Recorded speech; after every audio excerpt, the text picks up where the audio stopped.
परम सन्मानयोग गुरु रूप गुरु खालसा साध संगत जी, वाहिगुरु जी का खालसा वाहिगुरु जी की फतेह। सतगुरु जी जिन्हां पास विशाल ज्ञान है, उन्हां दी कोई भी बराबरी नहीं कर सकता। उन्हां दा ज्ञान महान तो महान है। एक दिन सतगुरु जी ने सभा विच सारे सिखां नूं कहा, साडे नाल दखण विच चलो। उत्थे अनेक प्रकार के कार्य करने बनते हैं जिहड़े टालियां भी टाले नहीं जा सकते। भाई डल्ले नूं कहा, हे डल सिंह, दिल्ली दा राज लवो, तेरे सिर उपर ताज सजावांगे। हुण तुरकां नूं उन्हां दे घर विच ही मारांगे ते तैनूं उन्हां दे थां राज उपर बिठावांगे। इन्ना सुणन दी देर सी, सारिआं दा ध्यान अपने परिवारां विच चला गया। गुरु जी दी गल सुण के भाई राम सिंह, भाई दीवान सिंह अते भाई डल सिंह सारिआं ने जवाब दे दिता। डल सिंह अते होर जिहड़े सारे बराड़ सन, ਉਹ दूर जाण तो डर धारण करते सन।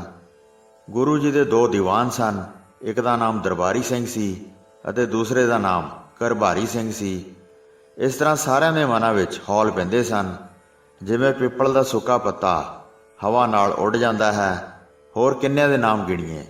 दूर जाना समझ के हिरदे धीरज रहित हो गए सन ते एक एक करके सारे खिसकना शुरू हो गए ते भज गए। इस तरह एक दिन गुरु जी ने केस वाह के जूड़ा किया ते सुंदर दाड़ी विच कंघा फेरिया। दस्तार दे पेच बड़े सुंदर बन्ने सन ते गहणिਆਂ दी चमक बड़ी सुंदर जग रही सी। रेशम दा बड़ा सूखम जामा पाया सी, जिस विच सारा शरीर झलकदा सी। वड्डी तलवार गल विच पाई सी, जिस दी सारी मुठ नूं सोना लगा होया सी। पत्थे तीरां नाल भरे सन। जंग करन वास्ते लक नाल कसिया सी। सखत तनुख बाण हत्थ विच फड़िया सी। तैयार होए घोड़े नूं मंगवाया। नौहर नगर नूं वेखण वास्ते सतगुरु जी सुचेत बन के चले गए। कई पैदल सिंह नाल सन। सतगुरु जी फिर नगर विच प्रवेश कर गए। पहला जिथे चौड़ा चबूतरा है, श्रोमणी सोढ़ी उत्थे पहुँच गए। पौड़ियां वाला जिहड़ा उच्चा स्थान सी, उस उपर घोड़े नूं चढ़ा दिता। सतगुरु जी घोड़े समेत उच्चे स्थान ते खड़े हो गए ते दूर दूर तक वेखदे पए सन। जल दी सुराही रखण वाला दास थल्ले तो भज के बड़ी छेती उपर चढ़िया। वह गुरु जी दे पास पहुंचना चाहुंदा सी। उसदे पैरां थल्ले आके एक कबूतर मर गया। उत्थे कुछ मनुख बैठे सन। उन्हां ने कबूतर नूं मारन ते गुस्सा धारण कीता ते कहण लगे, ਇਹ तू कैसा कर्म कीता है। चबूतरे उपर बहुत कबूतर रहिंदे हन, वेखण तो बगैर उस उपर पैर दे के मार दिता है। सतगुरु जी ने कहा, की हो गया है? मरण वास्ते ही सारे शरीर बनाए हैं, एक दे मरण नाल की आश्चर्य होया है? जिस होनी ने होना है उस उपर गुस्सा क्यों किया है? यह सुन के सारे बोले, भले तुसी आए हो, सारे कबूतर मरवा दिओ। यह सुन के गुरु जी ने कहा, जे तुहाडे मन विच ऐसी आई है तां हुण सारे कबूतर मर जाणगे। गुरु जी दे बचन कहण करके सारे कबूतर ही मर के डिग पए। हज़ारां कबूतरां दे बैठण दा स्थान सी। वेख वेख के मनुख बहुत हैरान होए। यह पुरख वड्डी करामात सहित है। एक बचन करन नाल ही सारे पंछी मार दिते हन। सारे उठ उठ के बंदना करन लगे, साडी भुल वास्ते खेमा बख्शो, ਜਿਹੜੇ ਅਸੀਂ उल्ट वचन उचारण कीते ਹਨ। आप जी का प्रताप नहीं जानिया है, हुण जानिया है जद आप जी ने वचन किया है। इन्हां मरे हुए कबूतरां नूं जिवा दिओ, होर कोई अवग्या नहीं करते हैं। उन्हां दी बेनती सुन के गुरु जी ने किरपा करके उचारण किया, चोगा पाओ, सारे जिउंदे हो जाणगे।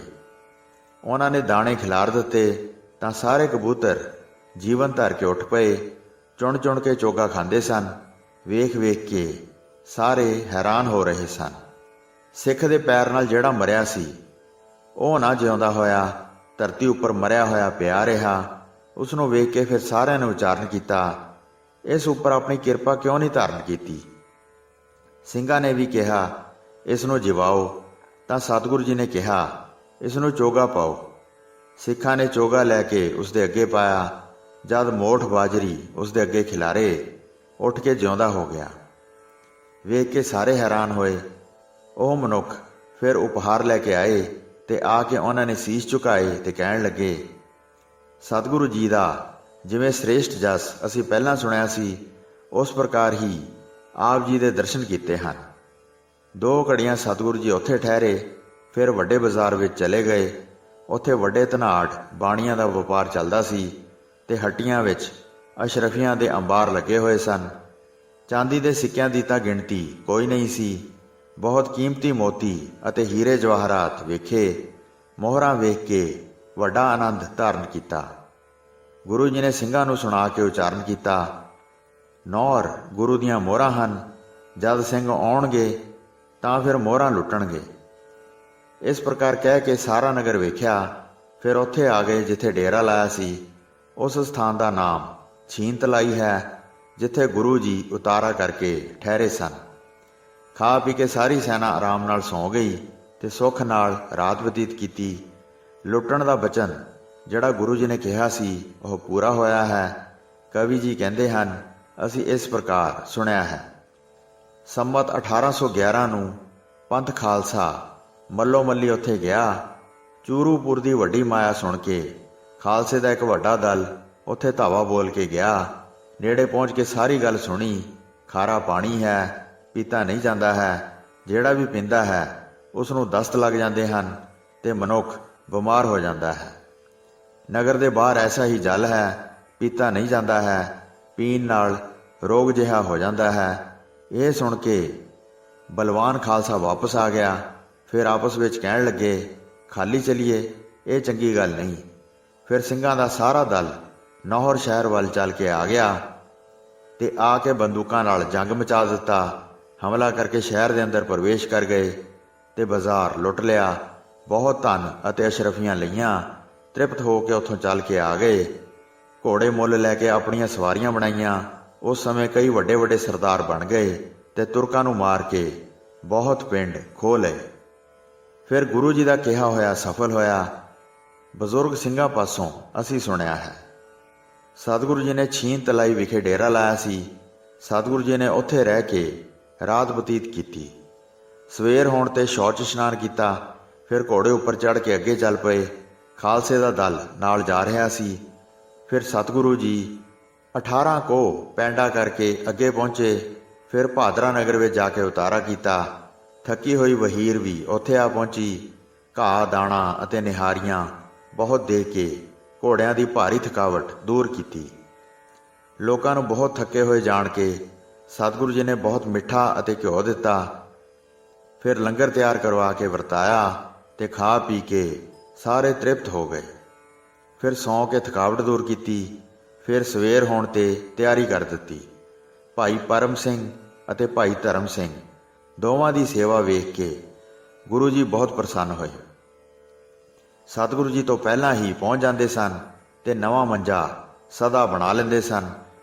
ਗੁਰੂ ਜੀ ਨੇ 2 ਘੋੜੇ ਅਤੇ 2 ਹਥਿਆਰ ਬਖਸ਼ੇ। ਉਹਨਾਂ ਨੇ ਗੁਰੂ ਬਖਸ਼ਿਸ਼ ਜਾਣ ਹੱਥ ਧਾਰ ਕੇ ਲੈ ਲਈ। ਸਤਿਗੁਰੂ ਜੀ ਰਾਹੇ ਰਾਹ ਅੱਗੇ ਜਾ ਰਹੇ ਸਨ। ਜਿਸ ਦਿਨ ਆਪਣੇ ਸਾਥੀਆਂ ਨੂੰ ਥੱਕੇ ਹੋਏ ਜਾਣਦੇ ਸਨ, ਉਸ ਦਿਨ ਛੋਟੀ ਮੰਜ਼ਿਲ ਕਰਕੇ ਡੇਰਾ ਉਤਾਰ ਲੈਂਦੇ ਸਨ। 7 ਕੋਹਾਂ ਤੇ ਜਿਹੜਾ ਪਿੰਡ ਆਉਂਦਾ ਸੀ, ਉੱਥੇ ਡੇਰਾ ਕਰ ਲੈਂਦੇ ਸਨ। ਇੱਕ ਪਿੰਡ ਦਾ ਨਾਮ ਸੋਹੇਵਾ ਜਾਣ ਕੇ ਉੱਥੇ ਸਾਰਿਆਂ ਨੇ ਉਤਰ ਕੇ ਡੇਰਾ ਕਰ ਲਿਆ। ਭਾਈ ਪਰਮ ਸਿੰਘ ਨੇ ਫਿਰ ਹਥਿਆਰ ਲੈ ਕੇ ਬੰਨ੍ਹ ਕੇ ਸਿਰ ਉੱਪਰ ਧਾਰਨ ਕਰ ਲਏ। ਘੋੜਿਆਂ ਨੂੰ ਰਾਹ ਵਿੱਚ ਰੱਸਿਆਂ ਤੋਂ ਫੜ ਕੇ ਲਿਆਏ। ਉਹਨਾਂ ਨੇ ਘੋੜਿਆਂ ਉੱਪਰ ਚੜ੍ਹਨ ਦਾ ਲਾਲਚ ਨਾ ਕੀਤਾ। ਗੁਰੂ ਜੀ ਦੇ ਬਖਸ਼ੇ ਹੋਏ ਘੋੜਿਆਂ ਨੂੰ ਬਹੁਤ ਉੱਤਮ ਜਾਣਿਆ, ਬਹੁਤ ਅਦਬ ਰੱਖ ਕੇ ਮਾਣ ਦਿੱਤਾ। ਸਿੱਖਾਂ ਨੇ ਸਤਿਗੁਰੂ ਜੀ ਨੂੰ ਜਾ ਕੇ ਦੱਸਿਆ, ਘੋੜਿਆਂ ਉੱਪਰ ਨਹੀਂ ਚੜ੍ਹੇ ਹਨ, ਪੈਦਲ ਆਏ ਹਨ। ਸ਼ਸਤਰ ਸਾਰੇ ਸਿਰਾਂ ਉੱਪਰ ਧਰ ਕੇ ਲਿਆਏ ਹਨ। ਉਲਟਾ ਚੱਲਣ ਵਿੱਚ ਦੁੱਖ ਪਾਇਆ ਹੈ। ਇਹ ਸੁਣ ਕੇ ਸਤਿਗੁਰੂ ਜੀ ਨੇ ਆਪਣੇ ਪਾਸ ਬੁਲਾਏ ਤੇ ਪੁੱਛਿਆ, ਇਹ ਕੀ ਕਾਰਾ ਕੀਤਾ ਹੈ? ਨਾ ਘੋੜੇ ਉੱਪਰ ਚੜ੍ਹੇ ਹੋ, ਨਾ ਸ਼ਸਤਰ ਆਪਣੇ ਸਰੀਰ ਤੇ ਸਜਾਏ ਹਨ। ਸ਼ਸਤਰਾਂ ਨੂੰ ਸਿਰ ਉੱਪਰ ਧਰ ਕੇ ਘੋੜਿਆਂ ਨੂੰ ਹੱਥ ਵਿੱਚ ਫੜ ਕੇ ਲਿਆਏ ਹੋ। ਤੁਹਾਨੂੰ ਚੱਲਣ ਵਿੱਚ ਕਸ਼ਟ ਹੁੰਦਾ ਜਾਣ ਕੇ ਘੋੜੇ ਦਿੱਤੇ ਸਨ। ਉਸ ਕਸ਼ਟ ਨੂੰ ਤੁਸੀਂ ਦੂਰ ਨਹੀਂ ਕੀਤਾ। ਇਸ ਦਾ ਕੀ ਕਾਰਨ ਹੈ, ਇਹ ਸਾਨੂੰ ਦੱਸੋ। ਫਿਰ ਹੱਥ ਜੋੜ ਕੇ ਦੋਵੇਂ ਕਹਿਣ ਲੱਗੇ, ਆਪ ਜੀ ਦੀ ਬਖਸ਼ਿਸ਼ ਦਾ ਆਦਰ ਕੀਤਾ ਹੈ। ਜੇ ਅਸੀਂ ਆਦਰ ਨਾ ਕਰੀਏ ਤਾਂ ਵੱਡਾ ਅਨਰਥ ਹੋ ਜਾਂਦਾ ਹੈ। ਅਸੀਂ ਉਹਨਾਂ ਨੂੰ ਪੂਜਨੀਕ ਜਾਣਦੇ ਹਾਂ ਤੇ ਮੱਥਾ ਟੇਕ ਕੇ ਤੁਹਾਡੇ ਵਰਗੇ ਮੰਨਦੇ ਹਾਂ। ਇਹ ਸੁਣ ਕੇ ਗੁਰੂ ਜੀ ਨੇ ਪ੍ਰਸੰਨ ਹੋ ਕੇ ਉਚਾਰਨ ਕੀਤਾ, ਤੁਹਾਡੀ ਜੀਭ ਹੀ ਤਲਵਾਰ ਦੀ ਧਾਰ ਹੈ। ਜਿੱਥੇ ਇਹ ਬਚਨ ਨਿਕਲਦਾ ਹੈ, ਸ਼ਸਤਰ ਵਾਂਗ ਤੁਰੰਤ ਪਾਰ ਹੋ ਜਾਂਦਾ ਹੈ। ਇਸ ਪ੍ਰਕਾਰ ਵਰ ਦੇ ਕੇ ਉਹਨਾਂ ਦਾ ਸਨਮਾਨ ਕੀਤਾ ਤੇ ਸਤਿਗੁਰੂ ਜੀ ਨੇ ਉਹਨਾਂ ਨੂੰ ਆਪਣੇ ਪਾਸ ਬਿਠਾਇਆ। ਉੱਥੇ ਜੰਡ ਦਾ ਬ੍ਰਿਛ ਸਾਹਮਣੇ ਖੜਾ ਸੀ। ਉਸ ਦੇ ਵਿੱਚ ਇੱਕ ਪਿੱਪਲ ਦਾ ਬ੍ਰਿਛ ਉੱਗਿਆ ਸੀ।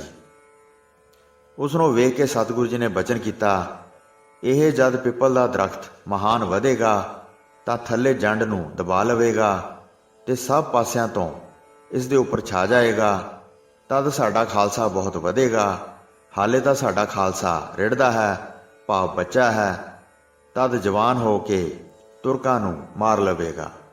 ਇਹ ਸੁਣ ਕੇ ਖਾਲਸੇ ਨੇ ਮੱਥਾ ਟੇਕਿਆ ਤੇ ਕਿਹਾ, ਹੇ ਸਤਿਗੁਰੂ ਜੀ, ਤੁਸੀਂ ਧੰਨ ਹੋ, ਤੁਸੀਂ ਧੰਨ ਹੋ। ਸਾਧ ਸੰਗਤ ਜੀ, ਜਿੱਥੇ ਗੁਰੂ ਜੀ ਨੇ ਇਹ ਬਚਨ ਕਹੇ ਸਨ, ਉਸ ਸਥਾਨ ਦਾ ਨਾਮ ਸੁਹਾਵਾ ਹੈ। ਅੱਜ ਕੱਲ੍ਹ ਉੱਥੇ ਗੁਰਦੁਆਰਾ ਸੁਹਾਵਾ ਸਾਹਿਬ ਸੁਸ਼ੋਭਿਤ ਹੈ। ਇਹ ਜੋ ਇਤਿਹਾਸਿਕ ਸਥਾਨ ਹੈ, ਇਸ ਪਾਵਨ ਧਰਤੀ ਨੂੰ 2 ਗੁਰੂ ਸਾਹਿਬਾਨਾਂ ਦੀ ਚਰਨ ਛੋਹ ਪ੍ਰਾਪਤ ਹੋਈ ਹੈ। ਦੂਸਰੀ ਉਦਾਸੀ ਵੇਲੇ ਸ੍ਰੀ ਗੁਰੂ ਨਾਨਕ ਦੇਵ ਜੀ ਮਹਾਰਾਜ ਅਤੇ ਨੰਦੇੜ ਸਾਹਿਬ ਨੂੰ ਜਾਂਦੇ ਸਮੇਂ ਸ੍ਰੀ ਗੁਰੂ ਗੋਬਿੰਦ ਸਿੰਘ ਜੀ ਮਹਾਰਾਜ ਜੀ ਨੇ ਇਸ ਧਰਤੀ ਤੇ ਚਰਨ ਪਾਏ ਸਨ। ਹੋਈਆਂ ਭੁੱਲਾਂ ਚੁੱਕਾਂ ਦੀ ਖਿਮਾ ਬਖਸ਼ਣੀ ਜੀ। ਦਾਸ ਨੂੰ ਆਗਿਆ ਦਿਓ। ਵਾਹਿਗੁਰੂ ਜੀ ਕਾ ਖਾਲਸਾ, ਵਾਹਿਗੁਰੂ ਜੀ ਕੀ ਫਤਿਹ।